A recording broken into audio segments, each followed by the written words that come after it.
뭐 행복은 성적순이 아니라는 이 말에 크게 반론을 제기하기는 어렵겠지만 그래도 어느 정도 인생을 사신 분들은 행복은 성적순이 아니라는 이 말이 얼마나 감상적이고 그리고 얼마나 비현실적인 말인지 아마 아실 겁니다. 사람들은 사실은 모든 일에 성적을 매기고 싶어 합니다. 만일 여러분 인생에 여러분이 점수를 매긴다면 여러분은 몇 점 정도 주시겠습니까? 뭐 100점 만점에 100점을 주지는 못하더라도 나름대로 열심히 살았고 그리고 성실하게 주어진 일들을 잘 감당했고 완벽하고 흠이 없다고 말할 사람은 없겠지만 그래도 남에게 큰 피해 주지 않고 살았으면 나름 괜찮게 살았다고 말할 수 있을 것 같아요. 여기 계신 분들 그렇게 사신 분들이 대부분이겠다 생각을 합니다. 하지만 내가 잘 살았나 아니면 내가 못 살았나 이것을 말하는 것이 모호하기 때문에 대체로 사람들은 내가 몇 점일까 잘 사셨습니까? 라고 물으면 보통 하는 말이 주변 사람들에게 물어보라고 합니다. 내 남편에게, 내 아내에게, 그리고 우리 자식들에게 내가 어떻게 살았는가 물어보라고 말하죠. 자신의 주관적인 판단보다는 오히려 다른 사람들의 객관적인 판단이 조금 더 신빙성이 있을 것이라는 의미에서 하는 말일 겁니다. 그렇다고 제가 오늘 이 설교가 끝나고 난 다음에 여러분들이 남편이나 아내에게 나는 몇 점쯤 될까 묻지는 않으시는 게 좋을 것 같아요. 제 생각에는 살아보니까 모르는 게 약인 경우들이 조금 더 많더라고요. 하지만 사실은 다른 사람들이 나에 대해서 어떻게 생각하는가 하는 그 평가조차도 온전히 객관적이라고 볼 수는 없습니다. 분명한 그 기준이 없기 때문에 누군가의 비교를 통해서 항상 그 사람이 어떤 사람인가 하는 것을 우리는 평가하기 때문에 그렇습니다. 가령 누가 공부를 잘한다고 말할 때 그 말은 그 사람이 가지고 있는 고유의 능력이나 아니면 그 사람이 가지고 있는 그 성실함 자체에 대한 평가보다는 오히려 비교에 의한 평가를 의미할 때가 많은 것 같아요. 그 사람이 머리는 좋은데 공부는 별로예요. 그 사람이 참 성실하고 이해는 빠른데 공부는 잘 못해요. 라고 사람들이 말을 하거든요. 이런 말들은 공부의 결과라고 할 수 있는 성적이 그나마 객관적인 기준이라고 생각하기 때문에 성적에 의해서만 그 사람의 그 능력을 평가하겠다는 의미일 수도 있겠고, 성실하거나 혹은 머리가 좋다는 말은 인정받을 수 있는 객관적 기준이 될 수 없다는 의미이기도 합니다. 그렇기 때문에 뭐 아무리 이 머리가 좋아도 머리가 좋다는 것 아니면 이해가 빠르다는 건 어찌 생각하면 공부를 잘하는 거라고 불러야 되는데, 그것보다는 성적에 의해서 아무리 이해가 좋아도 성적이 나쁘면 그 사람은 공부를 못하는 사람이 되어버리는 셈이죠. 제가 한국에서 고등학교에 다닐 때 그때는 한 달에 한 번씩 모의고사라는 시험을 봤습니다. 시험이 끝나고 나면 그 결과를 전교생이 볼 수 있도록 그 담벼락에 한 500명 되는 그 한 학년의 학생들을 1등부터 500등까지 그 큰 종이에다가 멀리서도 볼 수 있도록 적어서 이름을 쭉 붙여 놓았던 그 기억이 있습니다. 비교에 의해서 자신의 위치를 찾고 정체성을 확인하도록 하기 위한 것이었던 것 같아요. 교육적으로도 뭐 그렇게 썩 좋은 이 방법은 아니었다고 저는 생각을 하는데, 아무튼 그렇게 해서 사람들은 나는 몇 등일까, 나는 몇 번째쯤 될까 하는 것에 굉장히 지대한 관심을 가지고 그것에 의해서 자신의 정체성을 찾으려고 하거나 아니면 본인의 가치를 찾으려고 하는 경향이 있죠. 아마도 그런 영향 때문인지는 모르겠지만 저는 신앙생활을 하면서 항상, 그리고 또 목사가 되겠다고 헌신을 하고 난 다음에 열심히 전도도 하고 기도도 열심히 하고 성경도 읽고 봉사를 하면서도 늘 제 마음속에 가졌던 생각은, 나는 몇 등일까요? 교인들 중에 나는 몇 번째일까? 아니면 내가 만일 하나님의 심판대 앞에 선다면 나는 몇 번째쯤 될까 하는 생각을 했습니다. 아마도 여기에 영향을 끼쳤던 것은 그 당시의 부흥사들이 조금 더 열심을 내도록 하기 위해서 하나님의 심판대 앞에 쫙 줄을 서서 심판을 받을 때 그러면 그 사람들의 등수가 매겨진다는 이런 말들을 들으면서 아마도 저는 그런 생각을 하게 되었던 것 같아요. 생각해보면 그 시간은 정말로 잔인한 시간이잖아요. 뭐 그 10억, 수십억의 그 이 믿는 사람들 중에 10등 안에 든다면 괜찮지만, 그렇지만 정말 그 앞에서 내가 과연 몇 등일까 아니면 몇 번째나 될까 하는 것을 찾아보려고 하는 건 이건 굉장히 잔인한 시간일 수도 있겠다는 생각이 듭니다. 신학교에 저는 가서도 누가 더 공부를 잘하나, 누가 더 설교를 잘하나, 내 학년 중에 나는 몇 번째나 될까 하는 것을 늘 생각했어요. 뭐 전체는 아니더라도 적어도 한국 학생들 중에는 공부를 잘한다는 말을 듣고 싶었고, 그 정도는 아니라고 하더라도 제 룸메이트보다는 공부를 잘해야 된다는 생각을 저는 늘 했던 것 같아요. 목회를 하면서도 그랬습니다. 저는 목회를 하면서도 제 마음속에 늘 떠돌아다니던 늘 가졌던 생각은 우리 교회가 그 지역에서 몇 번째 교회일까 하는 생각을 했어요. 뭐 몇 번째로 큰 교회일까? 아니면 몇 번째 교회쯤 될까 하는 생각을 하고, 그 교회가 네 번째로 큰 교회라면 네 번째로 큰 이유를 저는 찾아보려고 했습니다.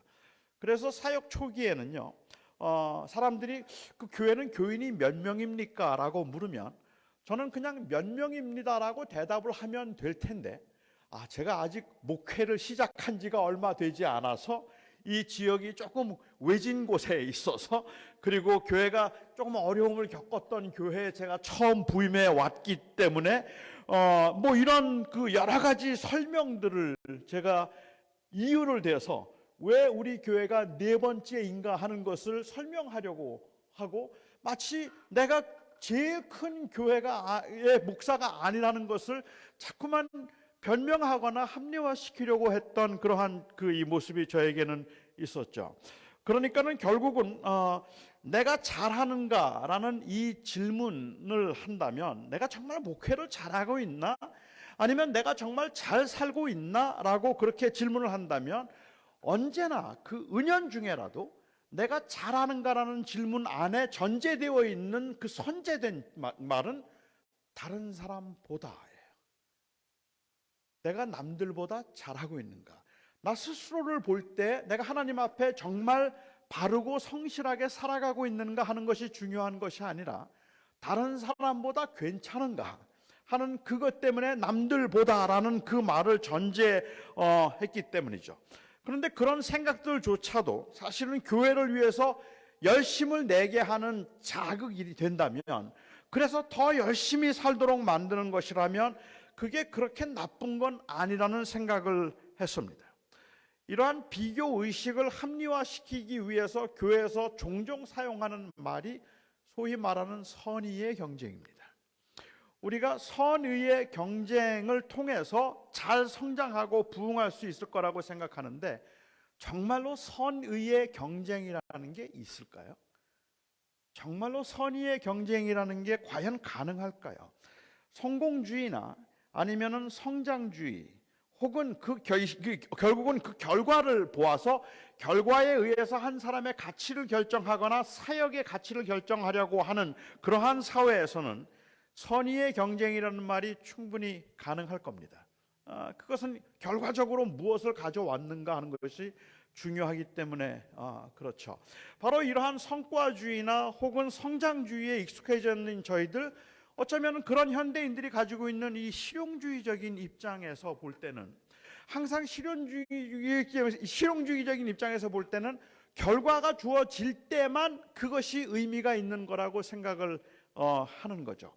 길거리에서 노방전도를 하거나 아니면은 매일 똑같은 시간을 정해놓고 중보기도를 하거나 그렇게 중보 기도를 하거나 혹은 전도를 나가서 전도를 하면 사람들이 많이 묻는 질문이, 실용주의적 사회에서, 이 프래그매틱한 사회에서 묻는 질문은 뭐냐면 그게 돼? 하는 거예요. 그렇게 열심히 한다고 됩니까? 그게 돼? 안 되는 건 가치가 없다고 생각해요. 왜 안 되는 걸 하느냐는 거예요. 그러니까 항상 우리의 질문은, 아니 그렇게 전도한다고 사람들이 믿어요? 그렇게 중보기도 한다고 하나님이 그 기도를 들어주세요? 우리가 열심히 산다고 그 결과가 항상 잘 나옵니까? 그게 돼요? 라는 질문을 하죠. 하지만 그리스도인들에게 있어서 중요한 질문은 Does it work? 그게 되느냐 하는 그 질문보다 훨씬 더 선행되어야 되는 질문은 Is it right? 그 질문이에요. 그게 옳으냐는 질문이죠. 우리는 옳은 건 하는 겁니다. 안 돼도 그게 맞으면 하는 겁니다. 우리는 그게 남들이 보기에는 다 무모해 보이고 시간 낭비인 것 같다고 할지라도 그게 하나님이 원하시는 일이라면 우리는 그냥 하는 거잖아요. 그게 우리가 마땅히 가야 할 길이라고 생각하는데, 아마 어쩌면은 이러한 실용주의적인 입장에서 성공이나 혹은 성장이나 결과에 의해서 한 가치를 결정하려고 하는 이 시대에는 그것이 옳으냐 그러냐 하는 게 중요하지 않아요. 열매를 맺는 게 중요해요. 결과를 가져오는 게 중요하죠. 이 말을 바꿔서 얘기하면 결과만 좋으면 그러면 뭐든지 합리화될 수 있다는 말입니다. 교인들끼리 아주 치열한 전도 경쟁을 붙여도, 그래서 전도를 많이 해서 교회가 성장한다면 그러면 그건 좋은 거예요. 그 말을 소위 말하는 선의의 경쟁이라는 말로 합리화시킬 수 있는 거죠. 교인들이 헌금을 많이 하도록 하기 위해서, 조금 더 헌금을 많이 하도록 하기 위해서 헌금하는 분들의 액수를 적어서 주보에 낼 필요는 없지만 많이 한 순서대로 주보에다가 이름을 내면 돼요. 그러면 저 사람이 나보다 헌금을 더 많이 했다는 사실 때문에 마음이 불편해서 그건 한번 이겨봐야 되겠다는 생각이고, 교회가 생각할 때는 아니 그래서 좋은 결과만 얻었으면 된 거 아닌가? 라는 생각을 해서 선의의 경쟁이라는 말을 괜찮은 말처럼 생각을 하고 있는 거죠. 하지만 과정을 중요하게 여기고 어떤 행위와 존재 자체의 의미를 부여하려고 하는 공동체 안에, 특별히 교회와 같은 공동체에서는 경쟁이라는 개념 자체가 이미 벌써 잘못된 거예요. 우리는 서로가 경쟁의 대상이 아니라 동역의 대상이어야 하는 거예요. 서로를 격려하고 세워주어서 못하는 사람이라 할지라도 인정해주고, 결과가 잘 나오지 않는 사람이라 할지라도 격려해주고, 내가 더 많은 결과를 가졌다고 해서 그것 때문에 다른 사람들을 무시하거나 우쭐대지 않을 수 있는 그 공동체가 바로 교회여야 한다는 말입니다. 그런 의미에서는 교회라는 이 공동체 안에서는 어떤 모양으로든지 그게 굉장히 선의라고 하더라도, 좋은 결과를 가져올 수 있는 것이라고 할지라도 경쟁을 조장하는 일들을 하면 안 되는 거란 말입니다. 그거는 교회가 아닌 거예요. 그냥 세상이 그렇게 하겠죠. 제가 저의 목회를 잘 못했다. 26년 제가 담임 목회를 했는데 그 목회를 마감하고 60세에 은퇴를 하면서 돌아볼 때 내가 잘 못했구나 하고 생각하는 그 이유도, 저는 목회를 하는 중에 과정이 아닌 결과에 집착했던 경우들이 더 많았기 때문인 것 같습니다. 나름대로 목회 열심히 했습니다. 하지만 제가 목회를 열심히 하도록 동기를 부여했던 것은 거의 모든 경우에 비교였고, 그리고 또한 그 비교는 인정받고 싶다는 욕망에서부터 비롯된 것이었죠. 목회는 거룩하고 그리고 그 자체가 귀한 일이라는 이 이원화된 생각을 전제로 했기 때문에 저는 그렇게 남들 열심히 하려고 하면서 비교하고 있음에도 불구하고 이 욕망은 아주 쉽게 합리화될 수 있었다는 말입니다.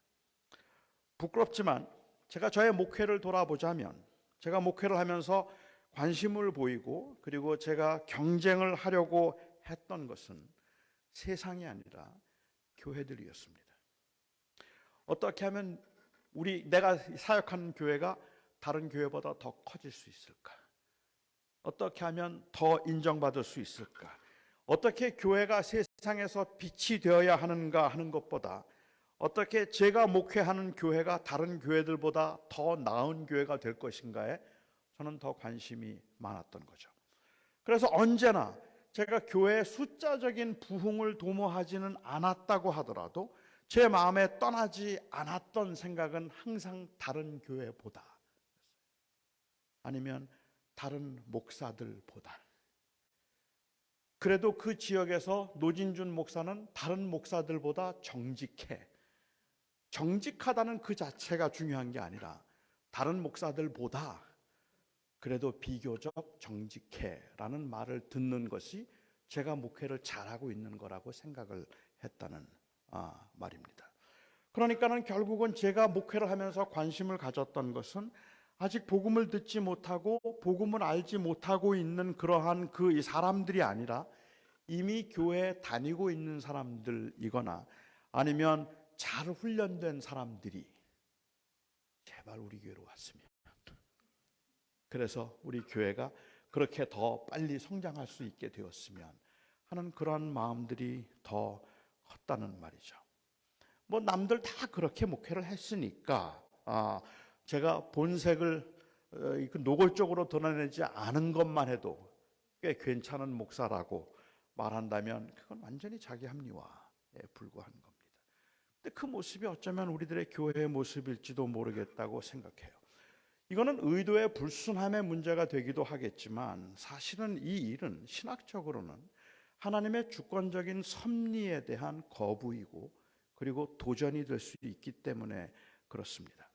하나님께서 각자를 향한 계획이 다 다르시다면, 그래서 그 계획을 이루기 위해서 하나님께서 각자에게 주신 은사와 사명이 다 다른 것이라면 선의의 경쟁이라는 이름으로 비교해서 교만해지거나 태만해지거나 아니면 위축되고 패배감을 경험해야 되는 모든 사람들이, 그런 사람들이 굉장히 많아질 것이기 때문에 그렇고, 바로 이 비교 의식 때문에 꽤 많은 사람들은 하나님이 공평하지 않다고 생각을 하죠. 그냥 우리에게 주어진 몫을 가지고 살아간다고 생각하면 괜찮을 텐데, 그렇지 않고 결과에 우리의 관심이 모여지게 되면 하나님은 공평하지 않아요. 왜냐하면 하나님은 사실은 그 분배에 있어서는 실제로 공평한 분이 아니기 때문에 그렇습니다. 하나님은 어떤 사람에게는 많이 주셨고요, 어떤 사람에겐 적게 주셨습니다. 어떤 사람은 태어나면서부터 다 가지고 태어난 사람이 있고, 어떤 사람은 태어날 때부터 아무것도 갖지 못한 사람이 있습니다. 한 번도 고생이라는 것을 해보지 않을 만큼이나 넉넉하고 여유 있고 좋은 환경에서 살아갔던 사람들이 있는가 하면, 마음속에 끊임없는 그 번민과 고민을 가지면서 끊임없이 패배의식을 가지고 살아야 할 만큼 손에 아무것도 없었던 사람도 있다는 말입니다. 하나님은 공평하지 않습니다. 하나님은 적어도 분배에 있어서는 공평하신 분이 아니십니다. 제가 뉴욕에 한번 집회를 갔는데, 뉴욕에서 제 설교가 끝나고 난 다음에 한 자매가 저를 찾아왔어요. 그리고는 저에게 그 자매가 말하기를, Pastor Rowe, I don't think God is fair. 하나님이 공평하시지 않다는 거야. 참남하도다. 네가 감히 무엇이간데 하나님의 공평함을 논하느냐. 인간이 감히 어찌 하나님의 공평함을 논할 수 있겠느냐. 하나님이 토기장이로서 그 지능을 가지고 원하는 대로 그릇을 빚을 수 없더냐. 어찌 네가 감히 하나님의 공평함을 논하느냐. 전 그렇게 얘기 못했어요.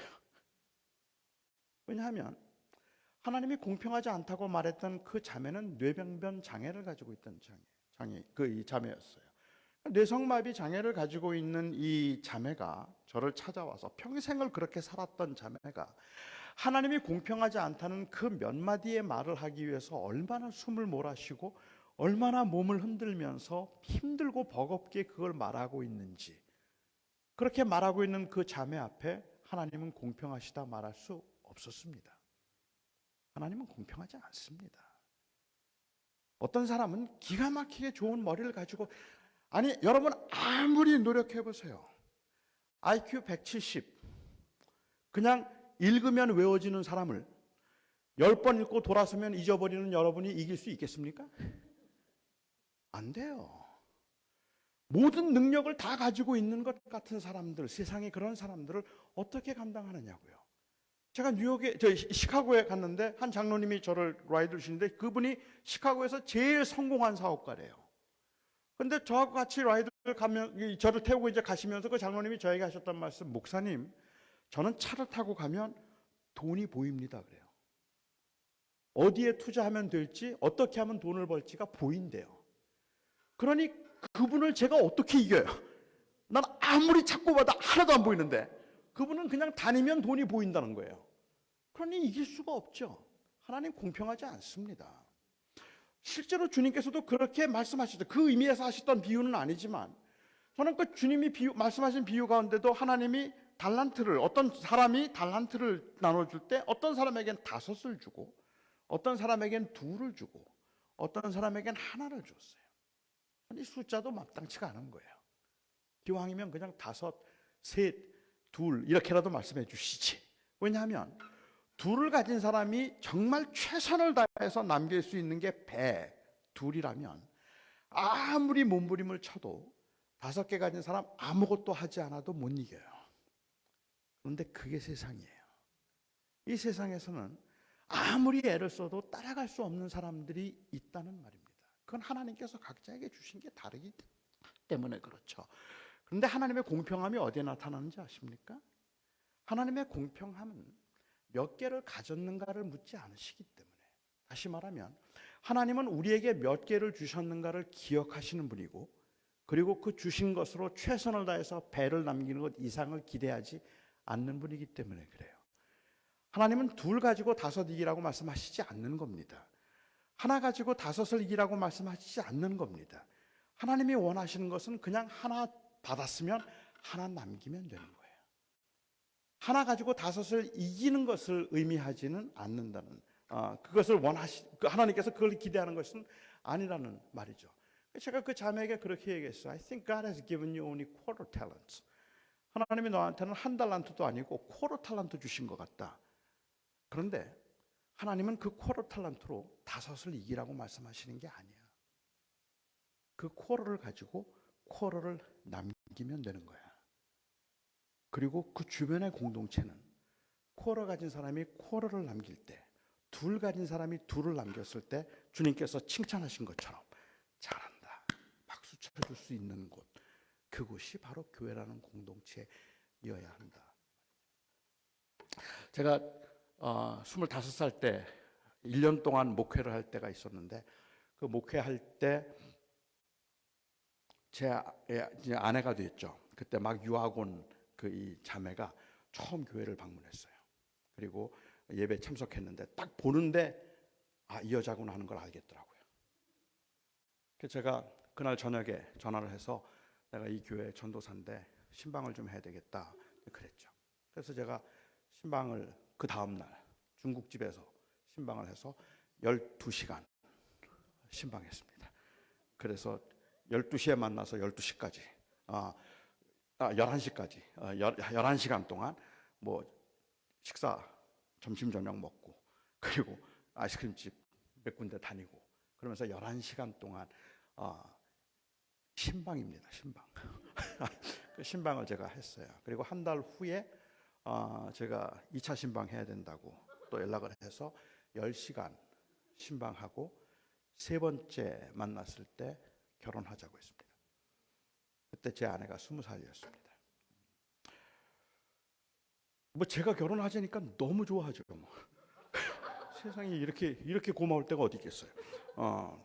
다 모든 그 자매들이 다 저하고 결혼하려고 그럴 텐데, 그런데 내가 너를 택했노라 그러니까 얼마나 좋겠어요. 너무 고맙다 그래서 결혼을 하게 됐는데, 결혼식을 한국에서 했습니다. 제 아내는 무남동료 외동딸입니다. 근데 한국에서는 제법 유명한 잘 나가는 집안의 딸입니다. 그래서 아주 제 결혼식에 갔는데 유명 인사들, 뭐 TV에서 보던 분들이 많이 오셨어요. 그 중에 한 분이 저에게 인상적인 분이 계셨는데, 이분이 결혼식 끝나고 끝나고 나서 저를 찾아오셔서 막 우세요. 그러면서 너무 감동을 했다고 막 우시는 거예요. 무슨 일인가 했더니 이분이 한국에서 이 장애인들 리헵할 수 있도록 도와주고 있는 그러한 아주 큰 그 장애 치료, 그리고 이 재활 하는 그 큰 그걸 뭐라 불러야 될까요? 그 기관이 있는데 거기 원장이세요. 그러니까는 그 재활원의 원장을 하고 있는 이분이 이 결혼식에 참석해서 감동을 한 거예요. 제가 장애인인데, 그리고 가난한 신학생인데, 한국에서 그래도 이 잘 알려진 유명한 집안의 딸과 결혼을 하고 있다는 걸 무슨 인간 승리쯤 생각하시는 것 같아요. 그래서 저한테 너무 감동을 하시는 거예요. 전 벌써 그게 좀 기분이 나빴죠. 내가 지금 결혼을 해주고 있는 건데 무슨 내가 무슨 개천에서 용난 것처럼 막 그런 식으로 얘기를 하더니 그분이 그 다음에 하신 말씀이 저보고 재활원에 와서 간증을 해달라는 거예요. 그래서 제가 그 간증을 해달라는 이야기를 들으면서 마음이 좀 섬찟했어요. 그래서 제가 그분에게 아주 조심스럽지만 말씀을 드렸습니다. 제가 그곳에 가서 이 간증을 해서 여러분들 다 지금 장애인들이지만 그렇지만 열심히 살면 나처럼 될 수 있습니다. 그렇게 말하는 건 장애인들에게 위로가 아닙니다. 장애인들에게 진정한 위로는 너도 나처럼 될 수 있다가 아니라 너는 그대로 있는 그대로 소중해 라고 말해주는 게 맞습니다. 넌 그렇게 되지 않아도 돼. 헬렌 켈러는 헬렌 켈러만 되면 돼요. 모든 장애인들에게 너도 헬렌 켈러가 될 수 있어는 희망을 주는 말이 아니라 고문입니다. 그것은 사실은 인간의 가치를 결국 작은 것을 가진 사람이 소위 말하는 인간 승리로 큰 것을 더 많이 가진 사람들 이겼을 때 비로소 그 존재의 가치가 있다는 것을 말하는 것밖에는 아니기 때문에 그래요. 오히려 그들에게 너 그렇지 않아도 한 달란트를 가지고 있어도 쿼터 달란트를 가지고 있어도 하나님 앞에 내가 얼마나 소중한지 아니? 그 말을 해줘야지 너도 이길 수 있어. 그 말은 아니라는 거죠. 그러니까는 큰 교회 목사들이 그 작고 버거운 상황에서 20명, 30명을 모아놓고 그리고 20년, 30년 동안을 버겁게 목회를 하고 있는 그들을 찾아가서 내가 이렇게 했더니 교회가 성장했는데 당신도 이렇게 한번 기도해보고 이렇게 한번 매달려보면 교회가 클 거라는 이야기는 그 이야기는 위로가 되거나 용기를 주는 말이 아니라 사실은 그것은 굉장한 패배감을 느끼게 만드는 말인 거죠. 괜히 1000명이었던, 괜히 20명이었던, 10명이었던 내게 주어진 상황에서 당신은 하나님의 일을 하고 있는 소중한 하나님의 사람입니다라고 말해 주어야지 너도 할 수 있어는 좋은 말이 아닙니다. 왜냐하면 하나님은 각자에게 다르게 주셨어요. 그런데 하나님의 공평함이 나타나는 것은 몇 개를 가졌는가를 보고 그 사람의 가치를 결정하시는 것이 아니라 하나님은 정확하게 우리에게 뭘 주셨는가를 아시는 하나님이 우리가 그것 가지고 최선을 다해서 열심히 살아가면 그러면 하나님은 그것으로 그 가치를 인정해 주신다는 데 있다는 말입니다. 한 달란트 가진 사람이 한 달란트를 남기면 착하고 충성된 종인 거예요. 10달란트를 가진 사람을 5달란트 가진 사람이 열심히 살아서 3달란트를 남기고 8개가 되고 2달란트를 가진 사람이 2개를 남겨서 4개가 되면 세상이 보기에는 반밖에 안 되지만 하나님 앞에 칭찬받는 사람은 5으로 3 남긴 사람이 아니라 2로 2 남긴 사람인 겁니다. 그게 하나님의 관점이겠죠. 그러니까 하나님께서 각자에게 주신 그릇이 다 달라요. 그런데 하나님께서 그 그릇을 주실 때, 다 다르게 주실 때, 그 다른 그릇을 주시는데 하나님이 우리가 한 행위에 대한 보상으로 주시는 게 아니라 하나님의 주권적인 섭리 가운데 주셨다는 말입니다. 뭘 잘해서 주시는 게 아닌 거예요. 그냥 하나님의 계획이 그래요. 그래서 어떤 사람에게는 많이 주시고 어떤 사람에게는 적게 주신다는 거죠. 요한이 보았던 당시 교회의 문제는 비교였겠다 싶은 구절이 오늘 본문의 구절이라고 저는 생각합니다. 사실 교회 공동체 연합을 깨뜨리는 그것은 비교입니다. 비교에 의해서 교회가 클 것 같지만 사실은 공동체를 아주 그야말로 황폐하게 만들어 버리는 것이 바로 이 비교입니다. 나름대로는 열심을 내지만 결과적으로 질투하게 만들고 그리고 낙심하게 만드는 것이 바로 비교이기 때문에 그렇습니다. 비교에서부터 우월감이 생기고 비교에서부터 열등감이 생기죠. 비교에서 교만과 착취가 발생하고 비교에서 낙심과 패배감이 만들어집니다. 죄성을 가진 인간으로서는 비교하는 게 어쩔 수 없겠다고 말을 할 수도 있겠지만 하지만 그것이 사실이라 할지라도 그것은 우리가 그냥 묵인해야 될 의식이 아니라 바로 치열하게 싸워야 할 영적인 현장이 바로 거기라는 말입니다. 비교하는 건 어쩔 수 없는 인간의 모습이에요. 하지만 어쩔 수 없는 인간의 모습이기 때문에 그것을 합리화시키는 것이 아니라, 그러니까 우리는 싸워야 되는 거예요. 그러니까 우리는 치열하게 영적인 싸움을 해야 되는 것이라는 말이죠. 이 요한복음을 받아보고 있던 그 이 당시 공동체에서 유일하게 생존한 사도는 요한이었습니다. 유력하기는 하지만 전설적인 내용들이 조금 많아서 확실하게 알 수는 없겠지만, 대부분의 사도들은 복음을 전하다가 순교를 당했습니다. 특별히 베드로는 일찍 죽임을 당했습니다. 적어도 당시 그 생존해 있던 요한에 비한다면 십자가 처형이라는 끔찍한 형벌을 받았고 요한보다 훨씬 사역을 일찍 마감한 셈이잖아요. 요한은 그 이후에도 30년 이상을 목회를 했으니까 말입니다. 복음을 위해서 순교를 당하는 게 더 훌륭한가요? 아니면 오래 살아서 사역을 이어가는 게 더 훌륭한가요? 조금 다른 맥락이긴 하지만 한 교회에서 오래 목회를 하는 게 더 바람직한가요? 아니면 한 교회에 오래 있지 않고 몇 년에 한 번씩 자리를 바꾸는 게 그게 더 나은 건가요? 어떤 게 더 나은 사역이라고 말할 수 있을까요? 제가 미국 동부에 있으면서 미국 노회의 고시부에서 일을 했습니다.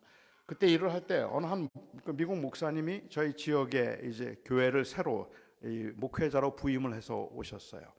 그래서 저희가 조금 케이스가 특별했기 때문에 이제 그 면접을 하면서 질문을 드렸습니다. 왜 볼티모어로 메릴랜드로 오게 되었느냐라고 이렇게 물었더니 그분이 이렇게 간증을 하세요. 신학교를 졸업하면서 30대 신학교를 졸업했는데 그때 자기의 기도가 목회지를 자기 목회하는 동안에 3번만 옮기게 해달라고 기도했대요. 미국 목사들의 경우에 있어서는 어떻게 보면 굉장한 욕망이죠. 미국 목사들이 한 교회에 있는 평균 수명이 4년이니까 그러니까 3번만 옮기게 해달라고 말한 건 굉장한 욕심일 수도 있겠는데 아무튼 자기는 그렇게 기도했대요. 그리고 30대 중반에 한 교회에서 담임을 하면서 굉장히 많은 시행착오를 했고 굉장히 많은 어려움을 겪었고 그러면서 많이 배웠다고 그래요. 10년 있었답니다. 그리고 40대 중반에 테네시에 있는 한 교회에 담임으로 갔는데 그 테네시에 있는 교회에서 목회를 하는 동안에 교회가 성장하기 시작했어요. 한 1,500명쯤 교인이 모였는데 1,500명쯤 교인이 그렇게 늘어나니까 이제는 자기가 아무것도 안 해도 교회가 저절로 크더래요. 그리고 그분의 간증은 다른 것보다 1,500명의 교인이 되고 나니까 그 다음부터는 교인들에 대한 관심이 아니라 숫자에 대한 관심이 자기에게 더 커지더라는 거예요. 그러니까 그날 예배에 누가 왔는가 안 왔는가가 중요한 게 아니라 오늘 예배에 몇 명 왔는가가 중요해지기 시작하고 교인들이 교회를 떠나거나 아니면 교회 시험에 들었다고 하더라도 그렇게 크게 염려가 되지 않는 건 그래도 교인이 줄지는 않으니까. 그래서 자기가 그게 좀 불편하다는 생각이 들어서 10년 목회를 하고 50대 중반에 그 메릴랜드에 있는 교인 100명 되는 교회 담임으로 왔어요. 그리고 이제 거기에서 10년 동안 사역을 하다가 은퇴를 하겠다라고 그렇게 왔습니다. 저는 동기는 순수할지라도 그래서 그게 더 바람직하거나 아니면 그게 맞는 말이라고 할 수는 없습니다. 왜냐하면 한 교회에서 그 마음과 싸우면서 오래 있어야 하는 분들도 있기 때문에 그래요. 그러니까 어떤 사람은 한 교회에서 그냥 30년을 목회를 성실하게 할 수도 있는 거고 10년에 한 번씩은 교회를 바꿔야 될 수도 있는 거고 그거는 각자에게 주신 그릇과 몫이 다르기 때문에 그런 거죠. 왕성하게 사역을 하고 눈에 띄게 교회가 부흥하는 것을 보는 게 더 성공한 목회입니까? 아니면 교회가 성장하지는 않지만 꾸준하고 성실하게 사역하는 것을 더 성공적인 목회라고 불러야 합니까? 탁월한 언변과 실력으로 사람들에게 영향을 끼치는 것이 더 바람직한 걸까요? 아니면 학벌도 실력도 없이 부족해서 알려지지는 않았지만 나름 치열하게 그리고 성실하게 말씀과 씨름하는 것이 더 바람직한 목회자라고 말할 수 있을까요? 오늘 이 설교의 의도를 눈치챈 분들은 아마도 그것은 비교의 대상이 아니다라고 말할 겁니다. 그렇죠. 각자에게 주어진 사명이 다를 뿐이에요.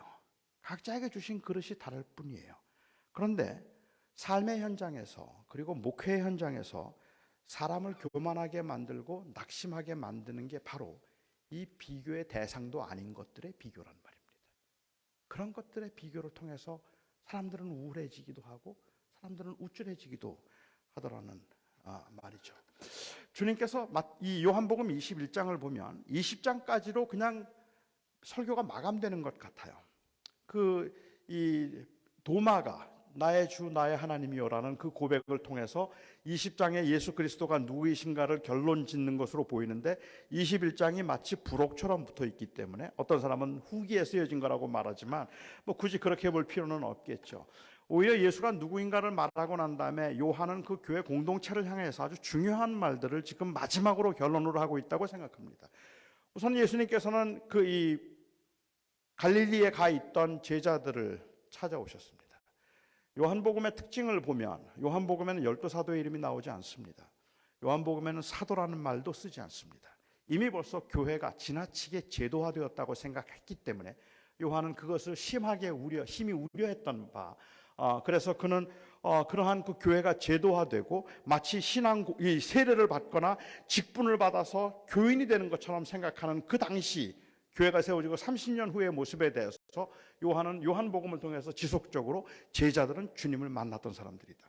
그들은 부족했지만 그들은 연약했지만 흔들렸지만 예수 그리스도를 향한 고백이 진실했던 사람들이지 그냥 단순히 교회 멤버십을 가지고 직분자가 되어서 교회의 교인이 되는 거 아니다.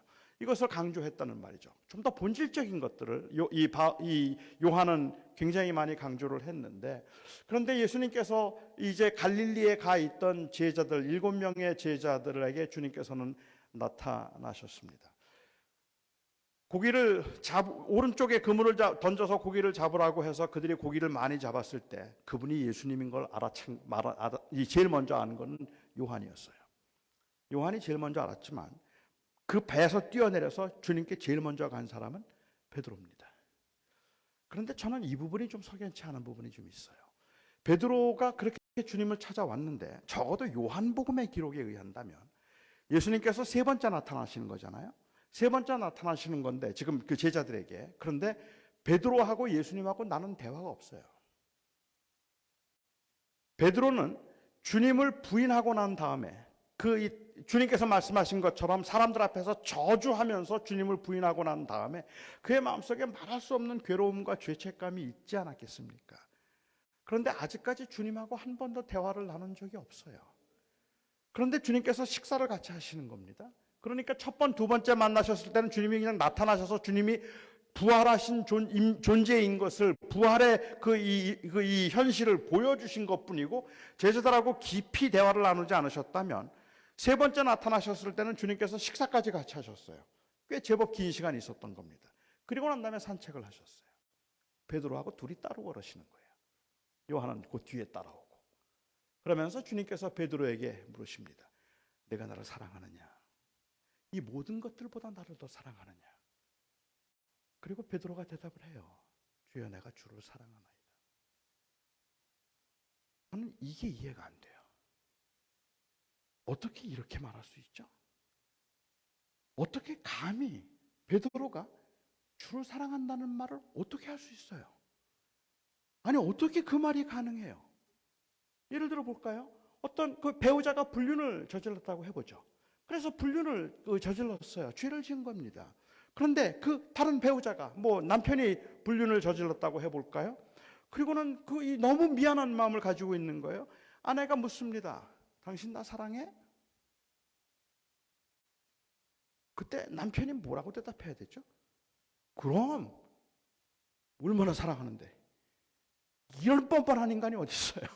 어디 거기서 당신 나 사랑해라고 말하면 미안해라고 말해야죠. 죽을 죄를 지어서 내가 잘못해서 그래야지. 그럼 내가 당신 사랑하지. 이건 말이 아니잖아요. 지금 베드로하고 한 번도 주님의 대화를 나누신 적이 있고 베드로의 마음속에 그런 불편함이 있었다면, 그러면 주님께서 찾아오셔서 말씀하실 때 네가 나를 사랑하느냐? 주님 잘못했어요. 그 말 먼저 했어야 되지 않을까요? 주님 정말 할 말 없어요. 주님의 의도가 보이잖아요. 주님이 말씀하실 때 이 사람들보다 나를 더 사랑하느냐? 베드로가 마지막에 했던 말이에요. 내가 이 사람들보다 주님을 더 사랑해서 이 사람들이 다 부인한다 할지라도 나는 주님 부인하지 않을 겁니다 라고 말했던 사람이잖아요. 그런데 자기가 부인을 했잖아요. 그러면 내가 이 사람들보다 나를 더 사랑하느냐라고 주님께서 말씀하실 때 그 앞에 뭐라고 대답을 해야 될까요? 그래서 어떤 사람들은 그 사랑이라는 단어를 사용하고 있는 원어상 내가 나를 사랑하느냐고 물으셨던 주님의 그 이 질문에는 아가페의 사랑을 말씀하셔서 아가페이스메, 아가페이스메, 내가 나를 사랑하느냐, 이 무조건적인 사랑으로. 그런데 베드로는 감히 그 대답을 할 수가 없었기 때문에 필레오로 대답을 해서 내가 주님을 사랑합니다. 필레오세, 필레오로, 그냥 형제의 사랑으로. 그리고 주님께서는 두 번째 또 아가페이스메라고 물으셨고 필레오세라고 대답을 하고, 그리고 세 번째 물으실 때는 필레오로 물으시죠. 필레이스메. 그리고 베드로가 근심을 하죠. 세 번 물어서 근심한 것일 수도 있겠고 주님이 동사를 바꾸어서 근심한 것일 수도 있겠고, 그래서 주님께서 원하신 게 아가페로 사랑을 물으셨는데 대답을 하기 자신이 없어서 그냥 필레오로 대답했다라고 말하고, 하지만 저는 이제 그 해석에 대해서도 충분히 공감을 하고 저는 그 해석이 너무 좋기는 해요. 하지만 신약 성경에서 아가페하고 필레오는 호안에서 사용된 경우들이 워낙에 많기 때문에 그래서 두 개를 그렇게 구분하는 건 별로 바람직하지가 않은 증거들이 너무 많아요. 그뿐만 아니라 필레오라고 할지라도 저는 그 대답 못할 것 같아요. 주님 앞에서 주님을 세 번이나 부인했던 베드로가. 그래서 주님께서는 내가 나를 사랑하느냐? 주님 내가 주를 사랑합니다. 그리고 주님께서 그러면 내 양을 먹이라. 마치 우리의 사랑이 우리가 사역을 감당해야 되는 것처럼 이야기를 하는 거죠.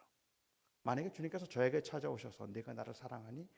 주님 내가 주님을 사랑합니다. 그러면 내 양 먹이라. 그렇게 말씀하신다면 조금 전에 말씀드린 것처럼 저는 솔직히 자신 없습니다. 저는 주님보다는 저를 더 사랑했던 경우들이 허다하게 많기 때문에 그래요. 제 목회 현장에서 제가 인정받는 것을 주님이 영광 받는 것보다 훨씬 더 좋아했던 때가 더 많기 때문에 저는 그 사랑이 동기라고 한다면 제 사랑으로는 주님 제대로 섬길 수 없는 거죠. 오히려 저는 이 말씀의 그 문맥을 살펴보거나 아니면 그 요한복음 전체의 흐름에서 볼 때 주님께서 너는 나를 사랑하느냐라고 물으실 때 베드로가 내가 사랑합니다라고 대답할 수 있었던 것은 나도 주님을 사랑합니다. 그 자신감을 이야기하고 있는 것이 아니라 이제 주님이 나를 사랑하시는 줄을 내가 압니다라는 말입니다. 다시 말하면 그 동기는 내 사랑이 아니라 그리스도의 사랑입니다. 네가 나를 사랑한다고 생각했는데 내가 너 얼마나 사랑하는지 좀 알겠니? 주님, 제가 압니다. 제가 그렇게 주님을 사랑합니다. 그래서 주님을 사랑합니다. 그래? 그러면 내 양을 먹이라. 결국은 우리가 사역을 감당하게 만드는 그 동기는 바로 우리를 향한 하나님의 사랑이에요. 우리의 헌신이 아니라 우리를 그렇게 끝까지 찾아오셔서 기어코 회복시키신 그 베드로를 기어코 회복시키셔서 다시 그로 하여금 그 그리스도의 사랑 안에 들어올 수 있게 만드신 그 은혜 때문에 우리가 사역을 감당할 수 있는 거라는 말이죠. 그래서 베드로를 그런 하나님의 사랑으로, 베드로의 헌신을 통해서가 아니라 그리스도의 사랑을 통해서 베드로를 회복시키셨어요. 그리고는 이제 그를 완전히 회복시키셨기 때문에 베드로의 입장에서는 주님께서 말씀하신 그 말대로, 그 다음에 주님께서 말씀하시기를 내가 젊었을 때는 내 마음대로 다녔지만 나이가 들어서 이제 나중에는 내가 이 다른 사람들이 너를 띠띠워서 내가 원하지 않는 곳으로 데려가리라. 무슨 말인지 베드로는 몰랐겠죠. 그리고 요한은 나중에 여기에 대해서 토를 달아서 우리에게 이해를 시켜주죠. 그가 어떤 죽음을 당할 것을 주님께서 말씀하심이로라. 십자가에 거꾸로 달려 죽는 순교와 고난의 삶을 살게 될 것이라는 말입니다. 요한의 입장에, 이 베드로의 입장에서 생각해 볼 때는 이제 너는 나를 위해서 죽어야 할 거야.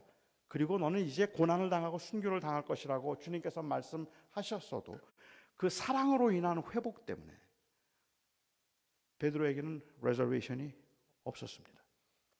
그럴 수 있었어요. 얼마든지 그러고 싶었어요. 아무 문제가 없었어요. 그런데 저는 그 다음 말이 재미있단 말입니다. 내가 그렇게 죽을 거야 라고 이야기를 했더니 베드로가 뒤를 들여다봐요. 그 요한을 봤어요. 그런데 요한을 보더니 주님께 물었던 질문이 쟤는 어떻게 돼요? 그걸 묻는 거예요. 주님, 저는 고난의 길을 갈 텐데 저는 기쁨으로 갈 수 있습니다. 근데 쟤는 어떻게 돼요? 아니, 요한이 왜 그렇게 궁금했을까요? 그래서 여기서 요한은 그는 하나님의 품에 의지하여서 누가 주를 팔 건지를 물었던 자였더라라고 이렇게 설명을 하고 있는데, 이 말이 아마 바꿔서 얘기한다면 베드로 입장에서는 자기가 주님을 부인했던 사람이기 때문에 요한은 내가 부인할 걸 미리부터 알고 있었나 뭐 이런 생각을 했는지 모르겠어요. 아무튼 그에게 있어서는 그게 궁금했는지는 모르겠는데 왜 이 질문을 했을까? 요한은 어떠한 삶을 살게 될 것인가 하는 것이 도대체 지금 베드로에게 왜 그렇게 궁금했을까 하는 것이죠. 베드로와 요한은 그냥 어쩔 수 없는 경쟁자 관계인 겁니까? 자신이 그리스도를 위해서 고난을 받는 건 당연히 기쁨으로 받을 수 있는데 요한은 고난을 받지 않고 자기만 고난을 받는다면 그게 억울하다는 말입니까? 아니면 오히려 그 반대로 자기는 순교의 길을 가게 되었으니까 요한보다는 더 낫다는 자부심을 지금 보이기 위한 것입니까? 나는 지금 이렇게 순교의 길을 가게 되었으니까. 그런데 요한은 아니죠. 내가 주님 앞에 주님을 더 사랑하는 사람인 건 맞죠. 그걸 확인하고 싶은 겁니까? 도대체 뭘 하고 싶은 거죠? 그래서 다른 6명의 제자들이 다 함께 있었는데 왜 요한에게 특별히 관심을 가지고 베드로가 이걸 물어봤을까? 요한이 가장 가까이 있었으니까 그냥 요한에 대해서 물은 걸까요? 글쎄요, 저는 이걸 그렇게 지나치게 상상해 보고 싶지는 않아요. 왜 그랬을까 하는 거. 제가 정말로 궁금한 건 뭔가 하면 베드로가 어떤 의미에서 요한에 관해서 물었을까 하는 것보다 요한은 요한복음을 마감하는 맨 마지막 사건으로 왜 이걸 기록했을까가 궁금한 거예요. 도대체 요한은 왜 이걸 맨 마지막에 기록하지? 이게 뭔데? 다른 제자들은 아무도 기록하지 않고 있는, 어떤 복음서에 나와 있지 않은 이 내용을 요한은 도대체 왜 여기서 기록을 하고 있을까? 저는 그게 궁금하다는 말입니다. 특별히 사랑의 동기보다는 다른 동기에 의해서 그 헌신의 자리를 굳혀가고 진실한 믿음의 고백보다는 이 조직의 일원이 되는 것을 교회의 교인이 되는 것으로 생각하는 그러한 현상이 보이기 시작했던 당시 공동체에 이 요한의 마지막 말을 통해서 하나님이 교회에 하고 싶었던 말은 도대체 무엇이었길래 이 사건을 맨 마지막에 기록되었을까 하는 게 저는 궁금하다는 말이죠.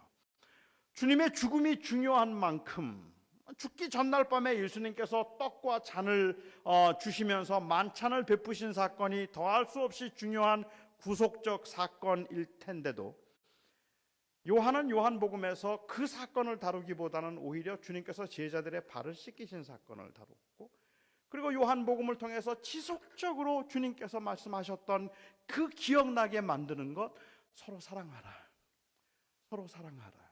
이 말씀을 요한은 요한복음에서 수없이 말한단 말입니다. 지속적으로 이야기를 하고 있다는 거죠. 그리고 맨 마지막에 이 사건을 기록하고 있다면 결국은 공동체가 서로 사랑함에 있어서 가장 장애가 되는 것이 바로 비교란 말이에요. 바로 비교기 때문에 그렇지 않을까 하는 것이죠. 그래서 베드로의 가지고 있는 그 궁금증을 통해서 사도 요한이 당시 공동체에 하고 싶었던 말이 있다면 뭘까? 내가 무슨 상관이냐? 너는 나를 따르라. 베드로가 어떤 죽임을 당하든, 요한이 어떤 죽임을 당하든, 요한이 오래 살아남든, 베드로가 일찍 순교를 당하든, 하나님의 거룩하신 주권 가운데 하나님을 사랑하는 사람들 통해서 하나님의 교회를 세워가지고 하나님의 나라를 이루어 가신다면 네가 무슨 상관이냐? 너는 나를 따르라. 그게 요한복음의 맨 마지막 메시지란 말이에요. 비교하지 말라는 이야기죠. 서로 다르다고 해서 다름을 그냥 인정하면 되는 것이지 그것은 누가 더 나은가를 말하지 말라는 말입니다. 마지막까지 유일하게 생존해 있던 그 요한, 그래서 사람들은 오해하기를 요한은 죽지 않는다 그러셨어 라고 또 그 말이 또 밖으로 흘러나갔죠. 그런데 주님께서 다시 말씀하신 것처럼 이는 요한이 왜냐하면 내가 올 때까지 그를 살려둔다 할지라도 내가 무슨 상관이냐. 이 말을 바꿔서 얘기하면 그러니까 사람들은 요한은 안 죽나? 요한은 또다시 확인을 하죠. 그게 주님이 안 죽는다는 말씀하신 것이 아니라 그냥 그 말씀은 상관하지 말라는 말씀이었다. 각자에게 주신 게 다릅니다. 큰 교회를 할 수도 있고 작은 교회를 할 수도 있습니다. 부자가 될 수도 있고 가난할 수도 있습니다. 가난한 사람들은 게을러서 가난하지 않습니다. 그런 사람도 있죠. 하지만 대부분의 사람들은 정말 성실하게 사는데 안 풀려요. 꽤 긴 시간 동안을 정말 고되게 버겁게 살아가고 있는데 그런데 항상 무슨 일이 생겨요. 그래서 잘 안 풀리는 사람들도 있더라는 말입니다. 큰 교회 목사가 되어서 마치 성공하고 출세라도 하는 것처럼 내가 이렇게 했더니 교회가 컸더라고 자꾸만 작은 교회 목사들을 가르치려고 들고 무시하고 자기에게 주어진 것들을 그냥 사명으로 생각하고 은사로 생각하는 것이 아니라 마치 축복이고 보상이라도 되는 것처럼 그렇게 생각하는 그것은 하나님의 주권에 대한 도전입니다. 그건 명백한 도전입니다. 부자가 되었기 때문에 하나님의 특별한 사랑을 받았다고 생각하거나 내가 부자이기 때문에 남들보다 그래도 괜찮은 큰 축복을 받았다고 생각하는 것도 그것을 사명으로 생각하지 않는다면 그것은 하나님의 주권에 대한 도전입니다. 마찬가지로 교회가 작아서 아니면 내 삶이 조금 버거워서 내 인생이 실패한 인생인 것처럼 생각하고 그리고 잘 나가는 사람들 앞에서 자꾸만 이 열등감을 느끼거나 아니면 위축되는 그 모습도 사실은 주권에 대한 도전입니다. 하나님이 그렇게 만드셨어요. 그렇게 가게 하셨어요. 언제 하나님이 또 어떻게 바꾸실지 그건 아무도 모르죠. 언제 하나님이 또 교회를 갑자기 크게 하실 수도 있는 거고 아니면 그렇게 하지 않으실 수도 있는 거예요. 하지만 어떻게 하나님께서 인도해 가시던 오늘 이 말씀을 통해서 교회에 주셨던 요한복음의 마지막 메시지는 네가 무슨 상관이냐예요. 그건 주님이 하신다. 우리에게 주어진 사명은 따르면 되는 겁니다. 그냥 주어진 곳에서 최선을 다해서 살아가면 되는 거죠. 주님이 우리에게 주신 명령은 남들보다가 아닙니다.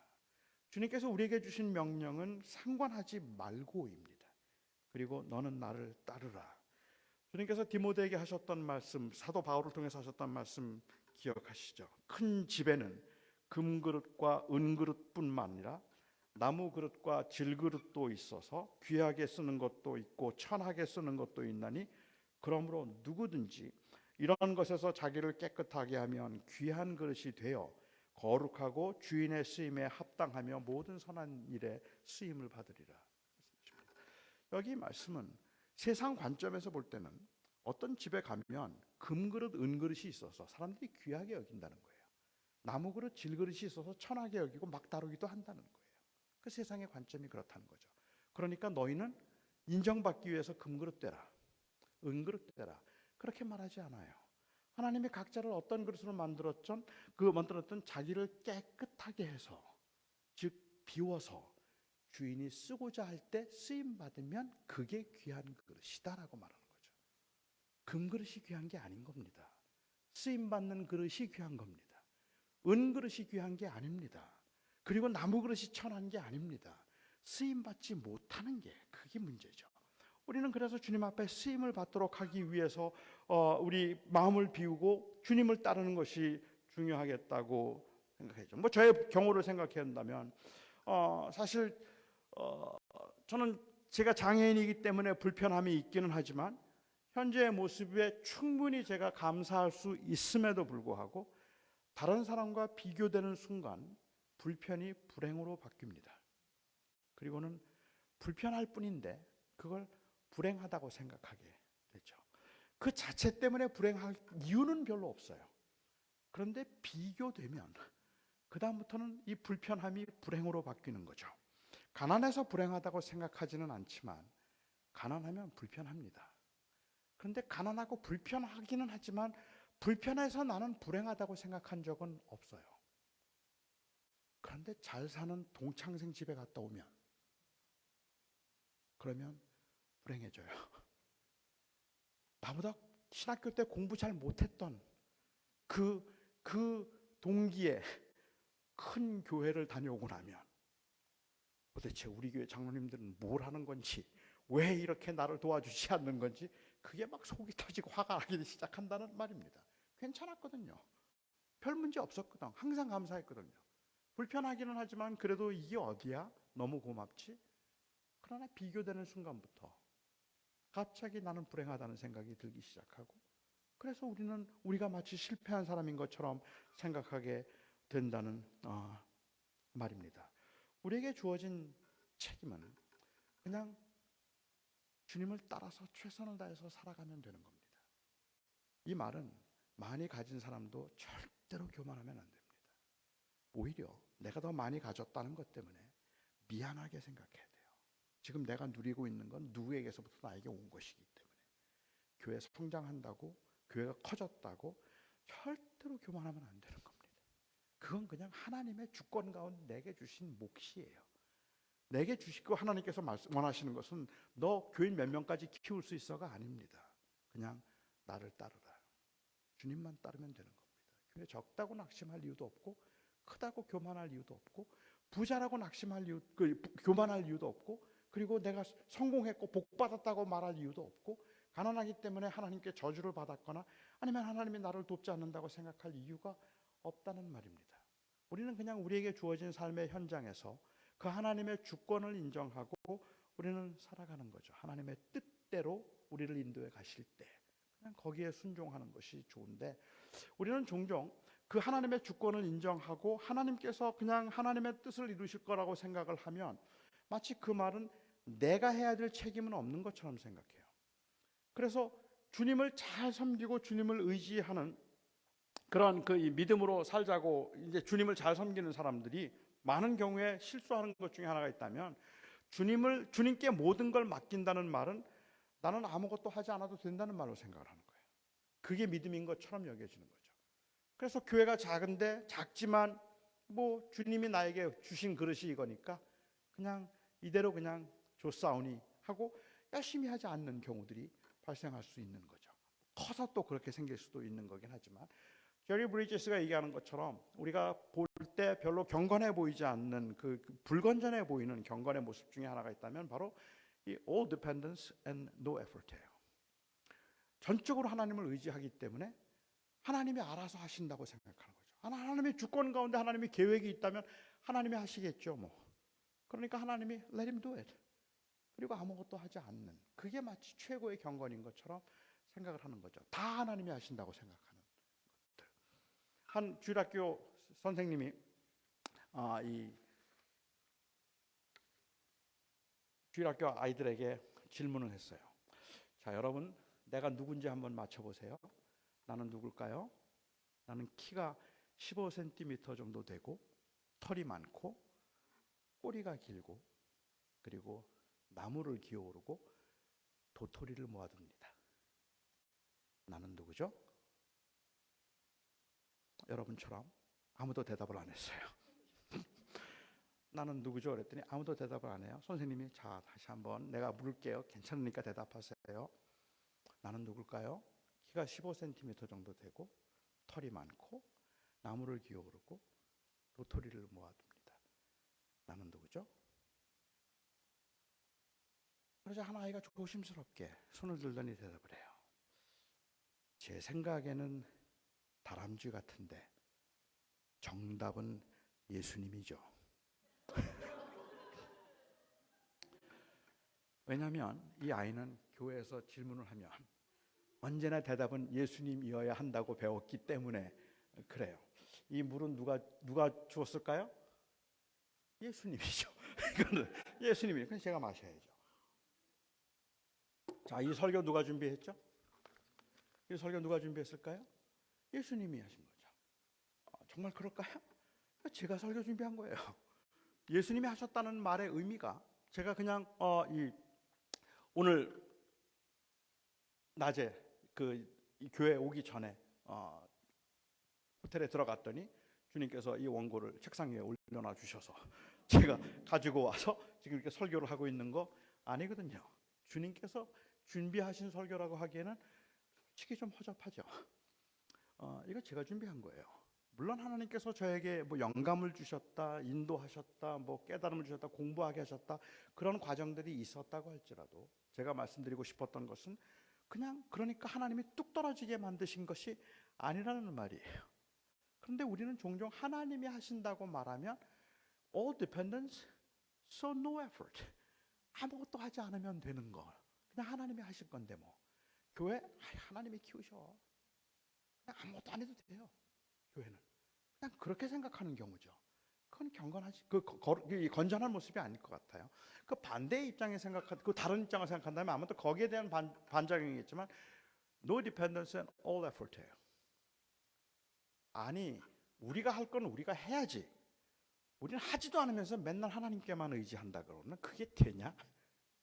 우리 책임을 하고 할 수 없을 때 하나님께 도움을 구하는 거지.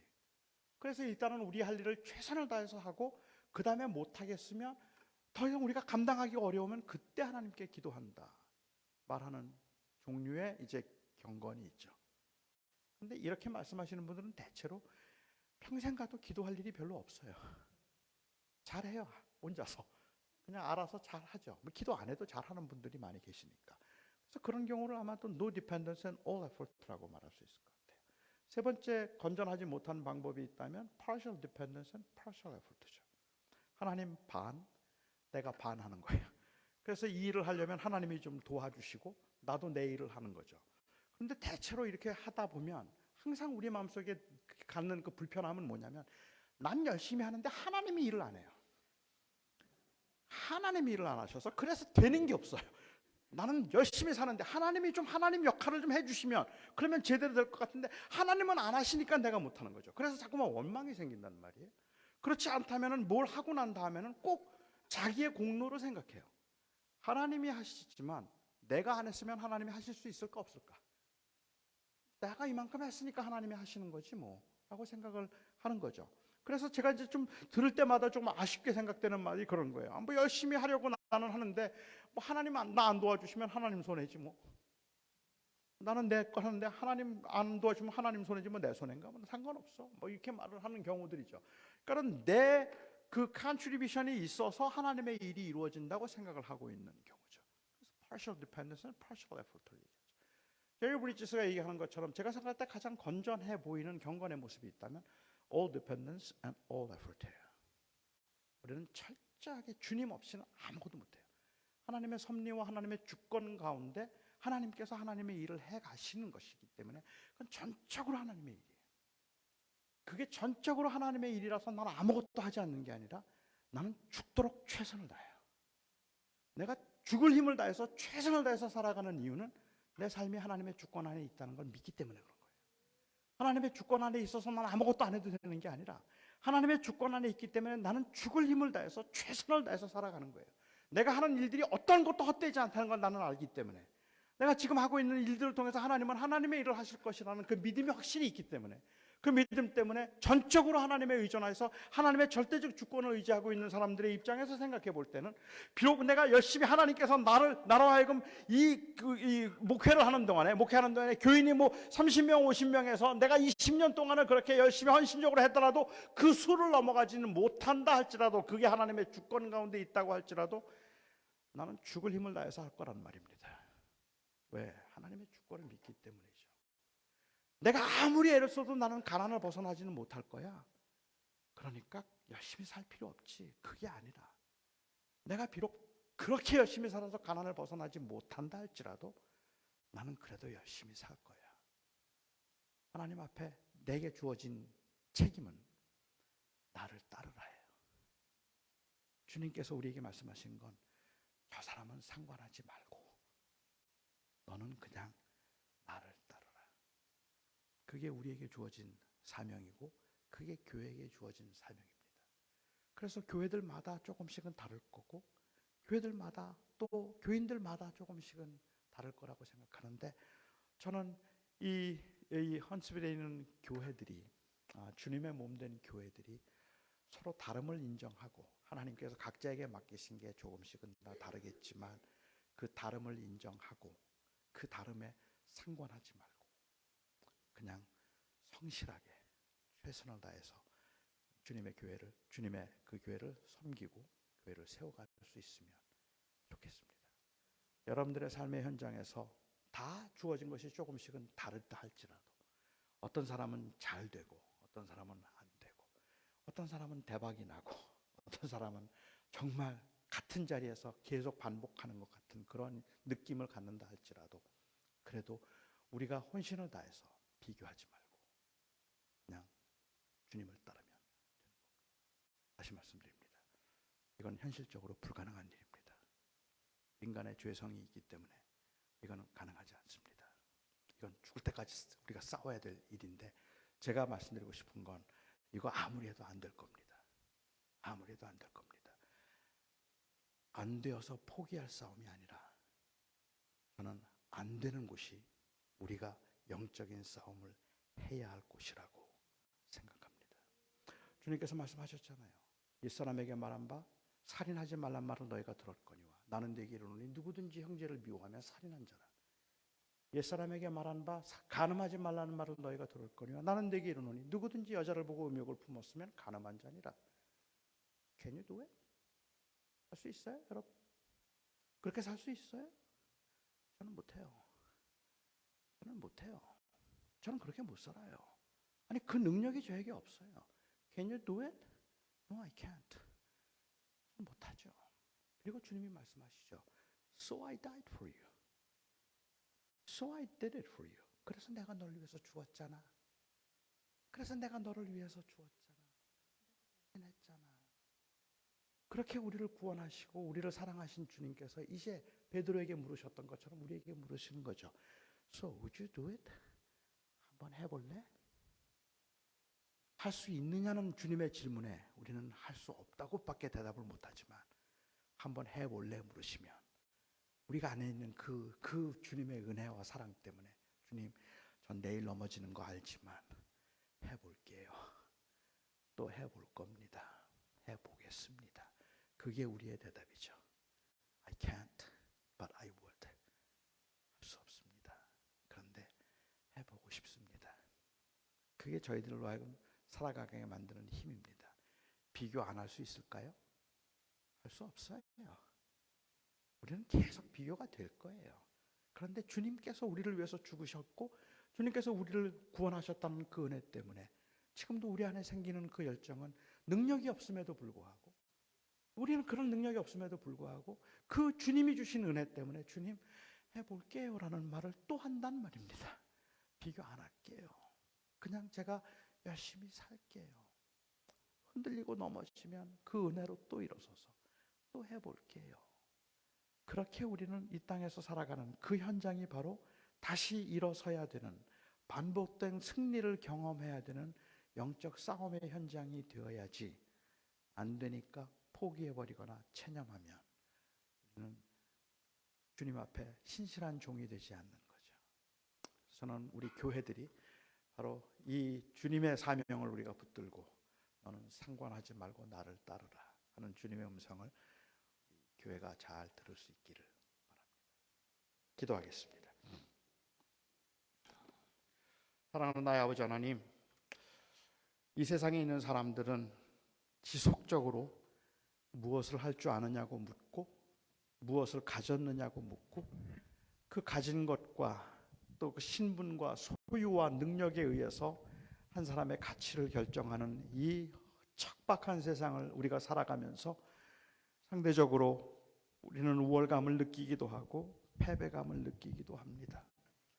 하지만 주님께서 우리의 인생을 그렇게 보지 않으신다면 아버지 하나님, 우리가 다른 사람과 비교하기보다 그냥 작은 게 주어졌어도 큰 게 주어졌어도 성실하게 주님을 따르며 살아가고 싶습니다. 저희들을 붙들어 주셔서 그 험한 세상에서 많이 소유하지 못해서 지치고 낙심한 성도들이 있다면 오늘 주님께서 그 마음을 만져주시고 위로하여 주시옵소서. 그래서 다시 할 수 없지만 해보겠다는 열정이 은혜 때문에 우리 안에 새로워지게 하여 주시옵소서. 예수님의 이름으로 기도하옵나이다. 아멘. 함께 찬양하며 주께 나아가겠습니다. 완전하신 나의 주, 완전하신 나의 주, 그의 길로 날 인도하고 행하신 모든 일 주님의 영광 가경배합니다.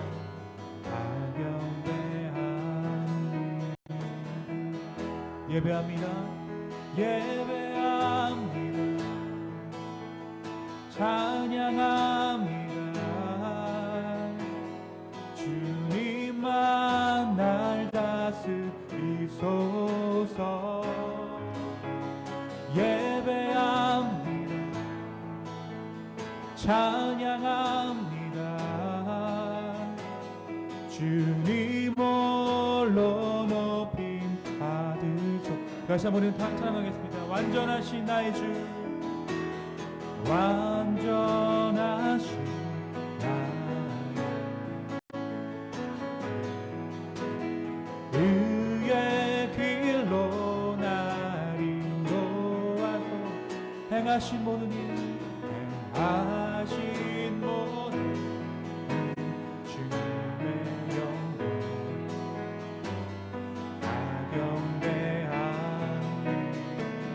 예배합니다.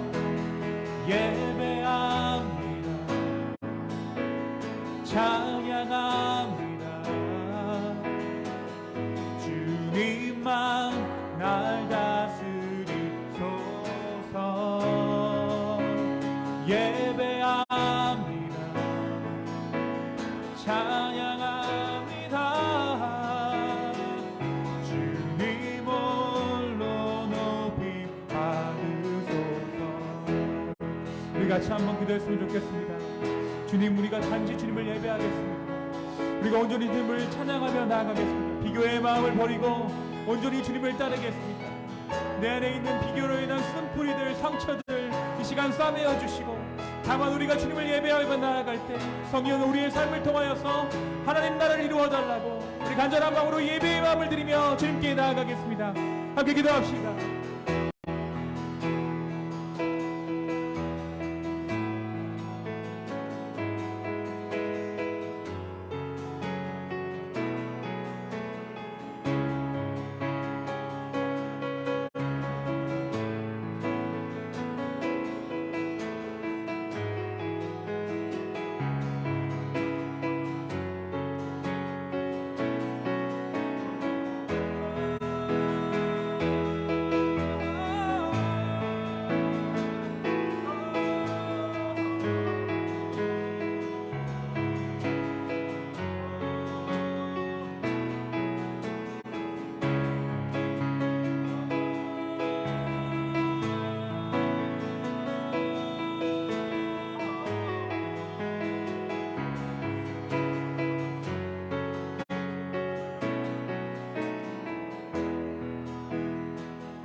우리 다시 한번 기도했으면 좋겠습니다. 혹시 우리의 마음 가운데 교회와 교회를 비교하고 또 다른 사람들과 나의 삶을 비교하면서 때로는 만족하고 때로는 작아졌던 적이 있습니다. 주님, 나의 이 마음을 내려놓습니다. 주님, 이 마음을 어찌할 수 없는 나의 이 마음을 우리가 내일 넘어질지는 알지만 오늘 회개하며 나아가기를 원합니다. 오늘 회개하며 결단하기를 원합니다. 주여, 우리 나의 마음들을 용서하여 주시고 다시 한번 주의 교회로 나의 인생을 세워달라고 우리 간절한 마음으로 함께 기도하며 나아가겠습니다. 함께 기도합시다.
부르신 곳에서 나는 예배하네. 어떤 상황에도 나는 예배하네. 부르신 곳에서 부르신 곳에서 나는 예배하네. 어떤 상황에도 나는 예배. 부르신 곳에서 부르신 곳에서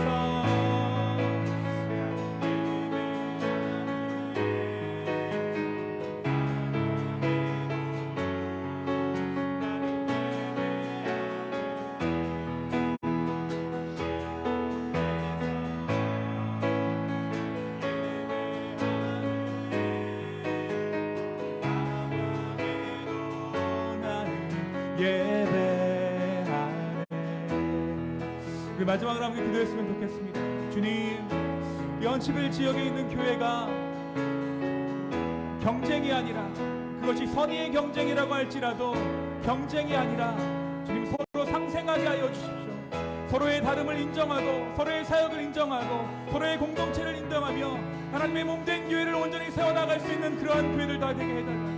주님, 그리하여서 연치빌 땅에 이 메슨 지역에 하나님께서 허락하시고 하나님께서 예비하시고 하나님께서 약속하신 부흥을 허락하여 달라고 우리 연치빌 땅을 위해서 함께 기도하며 나아가겠습니다. 함께 기도합시다.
주님, 우리 안에 비교의 마음 있음을 솔직하게 주 앞에 고백합니다. 그것이 맞는 줄 알았습니다. 그 비교의 마음이 교회를 세우는 줄 알았습니다. 우리의 죄성이 그 마음을 합당하게 여기게 만들었고 스스로를 합리화시켰습니다. 그 비교의 마음 가운데 다른 사람을 병들게 했고 상처받게 했고 정죄했고 또한 비난했습니다. 그를 이겼다는 그 마음이 나로 하여금 천국을 만들었습니다. 주여, 우리의 죄악들을 용서하여 주십시오. 주님, 목회자로서 또한 성도들을 목회의 수단 삼아, 목회의 성공 수단 삼아 그들을 이용하려 했던가, 주여, 우리 가운데 그런 마음이 있습니다. 주여, 우리의 죄악들을 긍휼히 여겨 주십시오. 주님, 우리가 내일 또 넘어질지 모르지만 오늘 이 시간만큼은 주 앞에 회개하기 원합니다. 주 앞에 우리의 죄악들을 고백하기 원합니다. 주님, 주의 교회를 세워 주시옵소서. 우리 시간 노진준 목사님 나오셔서 축도해 주심으로 오늘 예배를 마치겠습니다.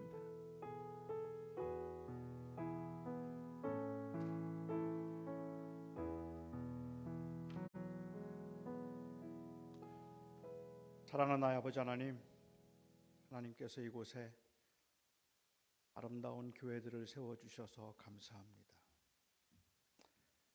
세상에서는 그 소유와 또 능력에 의해서 한 사람의 가치를 평가하고 그래서 치열한 경쟁이 있는데, 아버지 하나님, 이 교회 공동체를 통해서 우리들이 약함, 그리고 부족함, 강함, 또 유능함 상관없이 정말 서로를 사랑하고 존귀히 여길 수 있는 이 아름다운 공동체를 세워주셔서 감사합니다.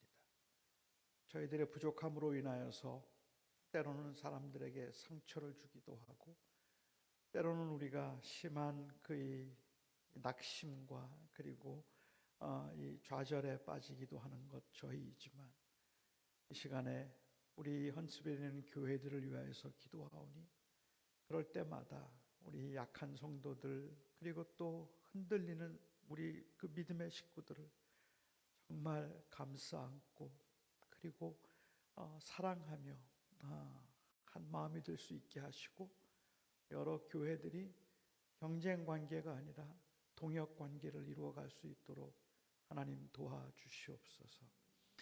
교회에서는 특별히 힘들거나 아프거나 아니면 약하거나 또 부족한 사람들을 사도 바울께서 말씀하신 것처럼 지극히 작은 지체를 더욱 귀히 여길 수 있어서 교회가 교회될 수 있게 하여 주시옵소서. 그렇게 교회를 세우시고 또 교회의 머리가 되셔서 우리를 자신을 희생하시기까지 우리를 사랑하신 우리 주 예수 그리스도의 은혜와 사람을 능력으로 평가하지 않으시고 그 각자에게 주신 것이 다 다르더라도 세밀하게 한 사람 한 사람을 눈동자같이 살피시고 그 걸음을 인도하시는 하나님의 극진하신 사랑하심과 세상에 의해서 흔들릴 때마다 세상의 그 가치의 그 기준에 의해서 낙심할 때마다 우리로 하여금 더 큰 것, 더 궁극적인 것을 바라보게 하시는 성령님의 교통하심 그리고 충만하심이 이 지역에서 믿음으로 살아내고 있는 모든 하나님의 사람들 머리머리 위에 그리고 주께서 세우신 교회들 위에 영원까지 함께 하시기를 간절히 축원하옵나이다. 아멘.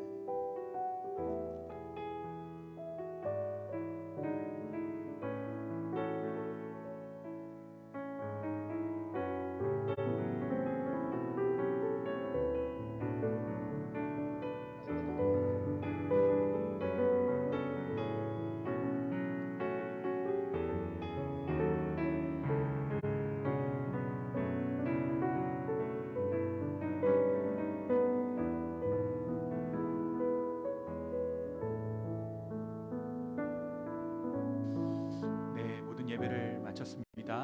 네, 오늘도 목사님 우리 위해서 말씀을 전해주셨는데요. 우리 노진준 목사님 위해서 한번 우리 박수 한번 쳐드릴까요? 네. 무엇보다 이 집회 기간 동안 우리와 함께 하신 우리 주님께 감사하면서 우리 더 함께 박수로 영광 돌려드리도록 하겠습니다. 네, 주님 감사합니다. 네, 저희 교회가 작지만 좀 자그마한 선물들을 하나씩 준비했어요. 사양 비누하고 주방 비누 그리고 나가시면서 간단하게 요기하실 수 있게끔 빵을 준비했습니다. 네, 얼굴 깨끗하게 씻으시고 마음도 깨끗하게 씻으시는 우리 모두 되셨으면 좋겠고, 내일 또 주일인데 목사님들 많이 찾아오셨는데 네, 피곤하시겠지만 내일 또 우리 각자의 자리에서 이렇게 찬양하고 예배하고 또 각자 예수님의 몸을 세울 수 있는 우리가 되었으면 좋겠습니다. 네, 여러분 와주셔서 너무 감사합니다. 안녕히 돌아가십시오.